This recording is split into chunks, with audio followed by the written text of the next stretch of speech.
Oke teman-teman, assalamualaikum warahmatullahi wabarakatuh. Jumpa lagi ya teman-teman di Marvel dan Ali TV di segmen Sekerabat Info atau Breaking News gitu teman-teman ya. Untuk konten kita kali ini kita akan coba ngotak-atik ya teman-teman terkait dengan berita CZ Binance teman-teman ya. Seperti yang kita tahu, CZ adalah seorang miliuner yang memiliki atau CEO dari Binance ya, sebuah perusahaan exchange cryptocurrency terbesar pertama di dunia. Oke, beritanya tentang apa sih teman-teman? Ini saya ambilkan dari harian You.Today. Berita masih anget-anget tai ayam teman-teman ya. Bahwasanya CZ Binance dapat menghadapi tuntutan pidana, kata WSJ FUI ya teman-teman, for your information ya, sebagai informasi buat teman-teman. WSJ ini singkatan dari Wall Street Journal teman-teman. Yang nggak tahu apakah Wall Street Journal ini ada kaitannya dengan SEC teman-teman yang sedang memusuhi Binance saat ini ataukah enggak ya, kita kurang tahu. Kita coba lihat aja beritanya teman-teman. Ini dari Alex Dove-nya ya. Ancaman ini muncul di tengah banyak keluarnya perusahaan-perusahaan besar, PHK yang signifikan, dan berkurangnya dominasi pasar Binance. Kalau dominasi pasar Binance di Amerika memang berkurang teman-teman, tapi bukan Binance global loh teman-teman, tapi Binance US ya. Binance khusus untuk pasar Amerika memang berkurang. Kenapa? Karena sedang dimusuhi oleh SEC dengan berbagai macam tuduhan yang pada dasarnya masih belum bisa dibuktikan hingga detik ini ya, terkait dengan istilahnya tuduhan-tuduhannya itu apa saja sih. Nah, tuduhan-tuduhannya itu antara lain ya, tidak mendaftarkan di Komisi Sekuritas dan Bursa SEC ya, kemudian tuduhan pengoperasian bursa yang tidak terdaftar, sampai dengan ada juga katanya melakukan manipulasi perdagangan ya, kayak gitu ya. Banyak sekali tuduhan-tuduhan, namun sampai detik ini masih belum terbukti kayak gitu teman. Binance, raksasa dunia mata uang kripto tak terbantahkan, kini bergulat dengan serangkaian bencana hukum dan operasional yang menimbulkan pertanyaan tentang masa depannya. Ini menurut laporan Wall Street Journal ya, yang mengutip sumber anonim. Wah, sumbernya aja anonim loh teman-teman ya. Bisa jadi ini hanyalah merupakan FUD teman-teman ya. FUD itu singkatan dari Fear, Uncertainty, and Doubtful ya. Fear, ketakutan, uncertainty, ketidakpastian, dan doubtful ya. Doubtful itu artinya keraguan-raguan. Changpeng Zhao ya, CZ dalam pertukaran kripto kolosal dapat menghadapi tuntutan pidana dan Departemen Keuangan gimana setelah penyelidikan yang berkepanjangan. Tapi masih belum ya, ini masih belum. Beritanya juga ngambang, sumbernya juga anonim dari Wall Street Journal.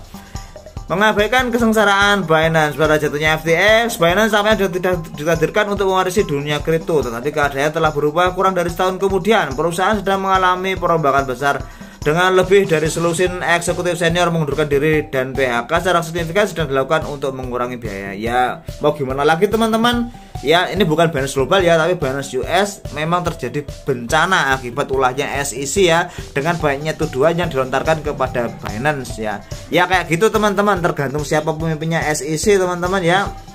Dan pada saat ini pemimpinnya adalah seorang bernama Gary Gensler ya teman-teman, dimana Gary Gensler juga selain memusuhi Binance, Gary Gensler juga memusuhi XRP ya teman-teman, atau Ripple. Namun pada dasarnya pada saat melakukan di pengadilan ya, berada di pengadilan, ternyata XRP yang menang kayak gitu. Terlepas dari kemunduran ini, beberapa suara dalam industri seperti CEO Bitwise Matt Hougan memandang situasi ini dengan skeptis ya. Ini nggak percaya ini teman-teman ya. Dalam postingan baru-baru ini platform media sosial X, dia berpendapat bahwa dunia kripto memiliki ketahanan anti-fragile ya, ketahanan yang tidak mudah pecah dan jauh lebih besar daripada tempat perdagangan dimanapun. Salah satu pendiri dari Binance, Yi tetap menantang. Wah, ini nggak percaya nih, menantang dari FUD yang diberikan oleh Wall Street Journal teman-teman. Meyakinkan bahwa pesan internal mereka bahwa mereka akan mengatasi fase ini. Namun gejolak internal ini tercermin dalam bentuk menurunnya semangat kerja karyawan dan menurunnya dominasi pasar yang menangani sekitar setengah juta dari seluruh perdagangan kripto langsung, penurunan signifikan dari 70% pada awal tahun. Laporan sebelumnya tentang masalah hukum, bahkan sebelum memberitahuan dari Wall Street Journal, masalah yang dihadapi Binance saat ini sudah menjadi pusat perhatian ya. Laporan sebelumnya mengisyaratkan Doji mempertimbangkan tuduhan penipuan terhadap Binance, memicu khawatiran tentang potensi dampak buruk terhadap konsumen dan ketidakstabilan pasar. Kalau sebagai pengguna Binance sendiri teman-teman, saya memang cukup senang teman-teman. Binance itu adalah merupakan sebuah exchange yang sangat jelas daripada Coinbase loh teman-teman. Saya bukan ngasih FUD Coinbase.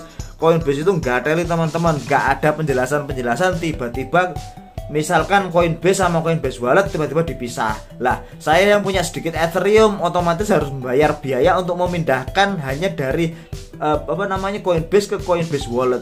Tapi kalau di Binance kan enggak, teman-teman. Jadi satu, yang namanya wallet, hot walletnya, kemudian pendanaan, Binance-nya sendiri, staking dan sebagainya itu dalam satu aplikasi, teman-teman. Jadi nggak bikin bingung, nggak bikin pusing, nggak bikin rungkat kayak Coinbase. Ya Coinbase mungkin exchange-nya orang kaya itu, teman-teman. Kalau orang miskin kayak saya mungkin nggak cocok. Saya lebih cocok dengan Binance dan saya memang saya suka dengan Binance ini, teman-teman. Sisi dan Binance telah menjadi sasaran beberapa lembaga AS termasuk Komisi Sekuritas dan Bursa SEC, teman-teman ya, dan juga Komisi Perdagangan Berjangka Komoditi atas tuduhan mulai dari pengoperasian bursa yang tidak terdaftar, jelas ya teman-teman, dan hingga manipulasi perdagangan. Dan juga memang hukum di AS terkait dengan kripto ini banyak sekali ketidakjelasannya, teman-teman. Jadi ya mau gimana lagi, kalau di tempat lain bagaimana, apakah Binance manut? Ya terbukti manut, teman-teman. Di Jepang pun manut, di Singapura juga manut. Karena apa? Karena sangat jelas, teman-teman. Oke, terkait dengan berita ini ya teman-teman, ini ada berita yang lumayan lucu, teman-teman. Saya bacakan judulnya saja ya. Ini Wall Street Journal ya, yang tadi ya teman-teman, WSJ, sebarkan fakta tentang Binance lagi. Kan sering memang ya, Wall Street Journal itu sering kayak gitu. Sisi langsung menanggapi, koran ini menyatakan SBF sebagai pahlawan. Ya mungkin saking gregetannya ya si Sang Peng Zhao ini karena apa yang disampaikan oleh Wall Street Journal itu tidak berdasar dan merupakan berita-berita yang hanya bersumber pada sumber-sumber anonim saja, teman-teman ya, semacam istilahnya pendapat pribadi atau opini pribadi, teman-teman, bukan berdasarkan data dan fakta yang ada di lapangan. Jadinya diguyoni saja sama CZ ya, bahwasanya Wall Street Journal menyatakan Sang Background sebagai pahlawan kayak gitu, sebagai guyonan sekaligus apa istilahnya umpatan kepada Wall Street Journal yang kurang lah istilahnya, lucu banget ya memandang Sam Bankman-Fried ini sebagai sosok ya yang saat ini sedang menghadapi sebuah kerugian, padahal juga enggak, teman-teman, masih berperang, teman-teman, masih berperang antara Binance US melawan SEC. Dan sebagaimana yang teman-teman ketahui, dekat-dekat ini akan ada pemilu di Amerika Serikat. Ingat, hati-hati teman-teman, siap-siap untuk serok di bawah, dan nanti suatu saat ketika harganya naik kita bisa TP di atas. Banyak sekali berita food yang disebarkan, tujuannya untuk apa? Untuk orang-orang pintar dan memiliki duit ini menghasilkan dana yang lebih besar di kemudian hari. Oke teman-teman, terima kasih sudah menonton video dari Marvel dan Alif TV yang saya ambilkan dari harian You.Today untuk konten kita kali ini. Senantiasa di YOR, do your own research, jangan mudah terkena berita FAT ya teman-teman, seperti halnya berita FAT yang baru saya bacakan seperti saat ini.